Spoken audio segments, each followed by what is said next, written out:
I wasn't expecting much, but I wasn't expecting nothing.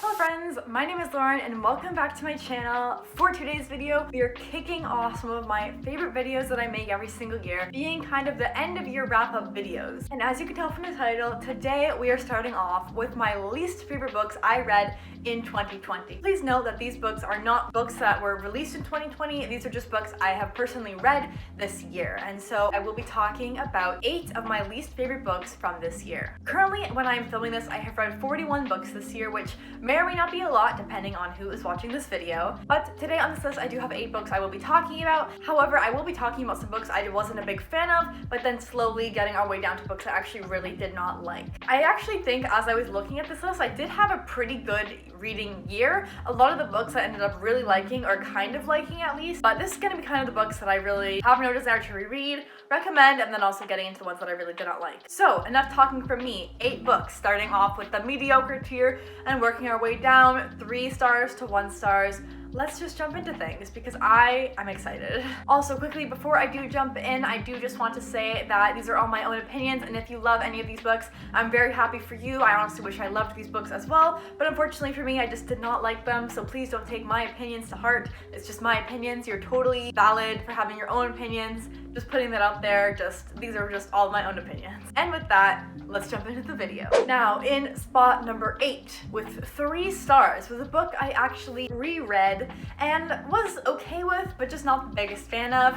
And it might be a controversial one or just an unpopular opinion, but it is Throne of Glass by Sarah J. Maas. One of my goals for 2020 was actually to read the whole entire Throne of Glass series, so obviously I had to start off with book number 1. I give this book a 3 out of 5 stars, which really means it was pretty good. Like, there was nothing too big to complain about, but definitely wasn't anything near what I was hoping it would be. Nothing incredible. For me, this book just didn't cut it, and I know people say in this series that the first 1 or 2 books aren't as strong as the rest of them, and I definitely found that in my case. I just did not really like this book, but it did have an interesting concept. This basically follows this girl who is the most wanted assassin in this country, and she's been put in jail for a year, but one day she gets called for by the prince, I believe, and he wants her to represent him in the King's Champion tournament. Basically, the king himself wants kind of his own personal assassin to do his own dirty work. So this was her chance at freedom, because if she gets this position, she only has to work for him for a certain number of years, and then she gets her freedom back. And so it's a very interesting concept how she's in this very low point, but uses all her skills to work her way up in the competition. Also the magic that's kind of going on in a magic-free country. And overall, it's just a very good concept. I'm assuming many people who are watching this video probably have read this series by now, or at least the first book, but I found it okay. Nothing revolutionary, interesting, but just okay. In my number 7 spot is another book I kind of found just okay, and also gave it a 3-star rating, being This Savage Song by Victoria Schwab. Now, I love Victoria Schwab. I'm obsessed with Addie LaRue and the Shades of Magic trilogy. However, this is one of her YA books, and for me, it just didn't hit as hard as I would have liked it to. I ended up buddy reading this book with my friend Yanis earlier on in this year, and honestly, I might have just been a little bit distracted and kind of read it really fast. That might have been a reason why I didn't enjoy it as much as I thought I would, but I definitely seem to enjoy her writing a lot more in her adult novels versus her young adult or middle grade novels. Maybe that's just something personally for me. Honestly, I do forget a lot about what this book is about, but basically we have 2 main characters, basically the daughter of a monster killer and then a monster who's just trying to act human and fit in, and they are enemies and they kind of have to work together in certain regards, and I enjoyed their friendship as it progresses throughout the story, but it just wasn't that interesting overall to me. However, I did have some heartfelt moments, so I will give it that. Again, nothing to complain about this book, it just wasn't simply for me at this point in time. Not a fan. Next up, in my number 6 spot is a book that I got 2.5 out of 5 stars, and it is probably a little odd one out here, but it is How to Win Friends and Influence People, the only business-ish book I read this year. Now, me and my boyfriend actually read this book together, and I kind of enjoyed my time talking about it because it was a fun experience to read together. But in terms of the book itself, I found very boring content-wise. I did enjoy the writing, however, it just felt like very simple things, not anything super revolutionary, and so I think that as a business book, it's a great place to start, but for me, it honestly wasn't that interesting to read. Maybe it's just because it was the only business book I read this year, but I simply did not enjoy this book, and so for that reason, I'm putting it at number 6 6 on this spot. It was okay, but I'm definitely not going to be rereading it, nor would I really recommend it to anyone. But like I said, at the time it was very fun to read with him, and there was some good points in this book, so I guess if you're just starting out with business or want to learn some basic things, read this, but I also would recommend something else, just because I did find it a little bit boring. Next, in spot number 5 is a book I actually recently unhauled, but it is To All the Boys I've Loved Before, and I gave this book a 2 out of 5 stars. I actually do have a full book and movie review on my channel, which I will link up there if you want to go watch it for yourself. But the reason I didn't like this book is just, I don't know, actually. I really don't know. I think I definitely talk a lot more about this book in that video, so if you're really interested in my thoughts, check it out there. I remember loving this book the first time I read it when I was less of a critical reader, and then I reread it in honor of the second movie coming out, so I wanted to kind of jump back into the story. And I remember just really not enjoying it as much as I thought I would. The book basically follows Lara Jean, and when she has a crush so big, she writes them a letter and pours all her heart and soul into these letters, and in total she's had 5 crushes. The thing about these letters is that they never get sent out. However, one day she finds that the box that holds these letters somehow has gone missing and that the letters have been mailed out. So now each of these 5 guys have received a love letter from her, even if they haven't spoken in years. And so it's a very interesting concept, but I remember finding the execution in the story itself not as good as I would have liked it to be. I do remember there was a lot of sister relationships which I really liked, but I think that was one of the strongest points in the book. Honestly, I read this book at the beginning of the year, so check out that video if you're really interested in more of my thoughts. But the concept sounded good, but the movie was just so much better. So in my personal opinion, I would recommend consuming this story through the movie. Same with the second book as well. The second book I enjoyed a little more and gave it 3.5, but the movie hands down, I just love that so much more. In spot number 4 is a book that I think is both going to be a popular opinion and unpopular opinion, if that makes sense, but it is the Ballad of Songbirds and Snakes by Suzanne Collins. Now, basically, if you have read the Hunger Games trilogy or watched the movies, either way, you know who President Snow is. He's kind of like the evil dictator man in Hunger Games, and this book follows his perspective, but when he is a senior in high school, basically 18 years old. And I had a feeling from the beginning that I was not going to like this book, and I was correct, and I ended up giving this book a 2 out of 5 stars. I'm not going to go too in depth into what this book is, just in case people haven't read the Hunger Games. This book, I believe, takes place 65 or so years before the first book, where President Snow is now 18 years old, and we follow his perspective growing up in the capital. And I liked this book because we got a lot of background information and interesting insights from the original trilogy, or that answered some questions. But in terms of his story, I did not enjoy hearing his story. The only reason this book didn't get a 1 star is because I liked that background information, but the story that he told and we watched unfold did not interest me in the slightest. And I think for majority of the fandom, people tend to not like this book, but I know some people do, so I'm not really sure how people really feel about this book. But in my opinion, 2 out of 5 stars. Definitely so disappointing from what I was expecting with this book, even though I wasn't really expecting it to be all that great. But I wanted to be pleasantly surprised because The Hunger Games was the series that originally got me into reading, so the fact that this book kind of sucked just made my heart hurt a little. So with that, this is book number 4. Next, in place number 3 is another 2-star book, and I actually did recently unhaul it as well, but it is the Betrothed by Kiera Cass. Chances are, if you know who Kiera Cass is, you know her from the Selection series, which I was a huge fan of both growing up and now. I actually reread the series earlier this year and loved it just as much as I did the first time. But the Betrothed was just so...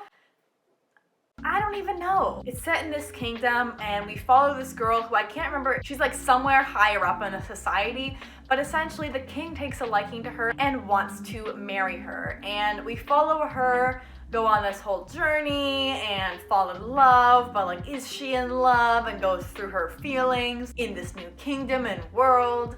And that's basically it. Like, I basically just told you the whole story and saved you like 300 or 400 pages. I wanted to like this book so bad because this cover, gorgeous. Most beautiful cover I've ever seen, or at least top like 5. The second book, same thing as well. But the content inside was so boring. Like, I was waiting so many pages for things to happen. Like, I got 150 pages in, 150. And I was like, man, this is boring. Like, are we gonna get to anything exciting? And you're on page 150. That's a lot into the book. I actually do have a video on this whole book as well, in case you are interested to hear my full thoughts, but it just completely missed the mark for me. I honestly only found exciting things happening within like the last 50 pages of the book, and honestly nothing I would really go on and on about either. I just felt like this book had such hype and was such a letdown for me, especially since I absolutely love the Selection series.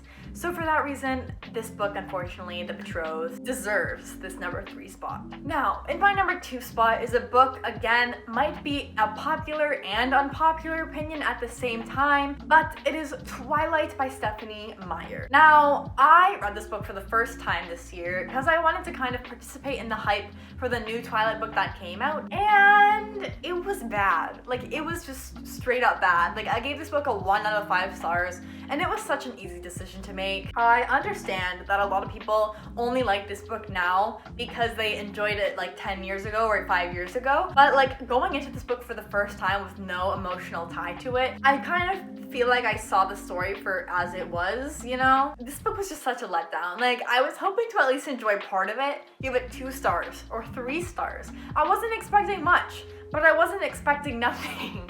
Like, I hated the main characters in this book. I understand that a lot of people call like the strong female lead in YA who like overthrows the government and is like super cool and whatever, like kind of cliche at this point, but I would much rather read about that than read about Bella and protagonists like Bella. Bella does nothing with her life. She's just a quirky, innocent teen who just happens to fall in love with a vampire and wants to give up her whole life for him. And you know what, that's nice and all, but like, can we have some realisticness in this book? It also describes itself as very seductive with extraordinary suspense, which it had none of. I think they kissed like a few times. Like, that was it. That was it. It was nothing that exciting. So because of that, I really did not like this book. Honestly, I don't even know how to describe the concept of this book. We follow our main female protagonist, Bella, as she goes to kind of her old town she grew up in. She attends high school. She notices this weird dude in her class and suddenly becomes obsessed with him. And then we follow her figuring out if she likes him. And then he, the guy she likes, is also a vampire. And that's the story. It's a love story, I think. It's very weird. Was not a fan. Hence, this is my number 2 spot. This book was just such a disappointment. And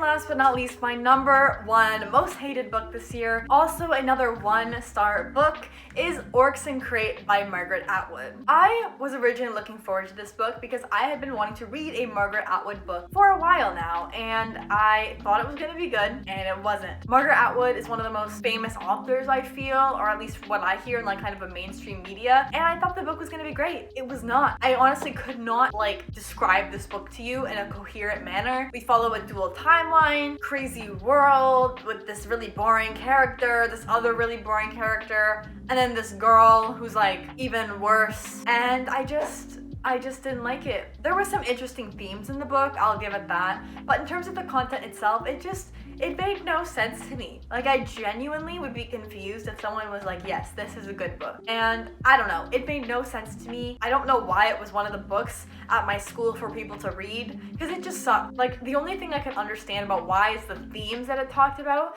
but you can find themes in any book. And so for that reason, I just did not like this book. And I know that's probably not a very coherent review on this book, nor description as to what it is, but honestly, it doesn't make any sense to me either. So yeah, with that, I did not like this book. 1 out of 5 stars for sure, and it just has really tainted my thought of Margaret Atwood and her writing. And I know she's supposed to be an amazing author, but because I didn't like this book, like, I don't know how to think of her anymore with her books. Maybe I'll read another one of hers in the future, but definitely not anytime soon. And with that, that is all of my most hated books that I read in 2020. And I know not all of them are like super hate, but at least half of them were. I think this was a pretty good list. Overall, I think I read a lot of really good books, or at least somewhat mediocre books in my opinion. So this list was actually a lot smaller than I thought it would originally be. But overall, I'm pretty happy with how my reading year has went because I've gotten a lot of new favorite books as well. However, with that kind of wraps up my least favorite reads of 2020, and I will soon be posting a best books of 2020. So stay tuned for that within the coming few days. Anyways, thank you all so much for watching, and I really hope you enjoyed this video, even though it was kind of negative and might have hated on some of your favorite books,